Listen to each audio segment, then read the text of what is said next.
ఎంతమంది చెప్తారు, నా జీవితంలో నాకు విశ్వాసం చాలట్లేదు, నా జీవితంలో జరుగుతున్న పరిస్థితులు బట్టి విశ్వాసం రోజు రోజుకి అంతకంతకు దిగజారిపోతుంది కానీ పెరగట్లేదు. ఏమీ జరగనప్పుడు నాకు విశ్వాసం చాలట్లేదు.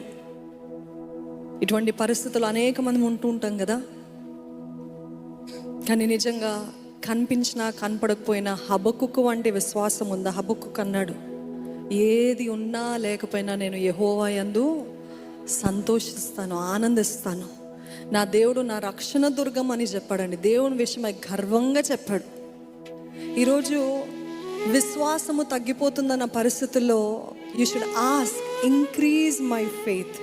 శిష్యులు అడిగారు చూడండి, నా విశ్వాసాన్ని అధికపరచు ప్రభా, మా విశ్వాసాన్ని అధికపరచు. నిజంగా విశ్వాసం ఉందా? దేవుడు చేస్తాడనే విశ్వాసం ఉందా? అందరికీ చేస్తావు, కానీ నాది కొంచెం కాంప్లికేటెడ్ సిచ్యువేషన్ ప్రభా, నీ వలన అయితే చెయ్యి అని చెప్తున్నారు ఎవరైనా? అయితే యేసు ప్రభు అటువంటి వారికి ఏం చెప్పారంటే, మీకు నమ్మటము సాధ్యమవుతుందా? మీకు సాధ్యమైతే ఆయనకి సాధ్యమవుతుంది. ఆమేన్.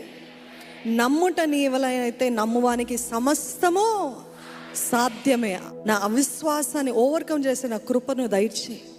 జరుగుతున్నా జరగకపోయినా నేను సేవించే దేవుడు నమ్మదగిన దేవుడు. నేను అనుకున్న టైం లైన్, నేను అనుకున్న స్థితిలో చేయాలని కాదు, ఆయన ఏది చేసినా అంతా నా మేలుకే.